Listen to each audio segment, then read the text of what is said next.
In this video, I'm gonna teach you how to change EBT card on Instacart. It's a very easy process, so make sure to follow along. In this video, I'm gonna teach you how to manage the EBT card that you have registered on Instacart. You will be able to add a new one if you have never used the Snap EBT card to purchase groceries on Instacart, or you will be able to change the pre-existing one that you might have already registered in the past. So all that you have to do is open the latest version of the Instacart mobile app, sign into your account, and once you are signed in, first go over to the settings. So using the navigation bar on the app, you will be able to go over to the menu and choose payment methods. You can also find EBT Snap information if you would like to know how this system works and what you can do with a Snap EBT card on Instacart, but regardless, just choose the option.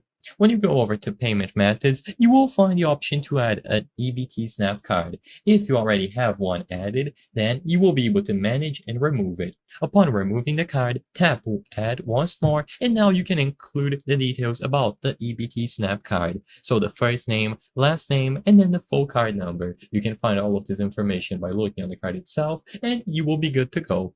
Once the card has been verified, if all the information is valid and legitimate, it is going to appear under your payment methods, and now you can proceed to checkout. When you browse through groceries on Instacart, anytime that you see a store or place that accepts Snap EBT cards, you will usually see this warning, which means that you will be able to use the card to get your groceries or purchase a basket of items from here. So just browse through the items, add them to your cart, and now you will be good to go. Upon reaching checkout, you will be able to choose the card from the list of available payment methods, and you will get this done.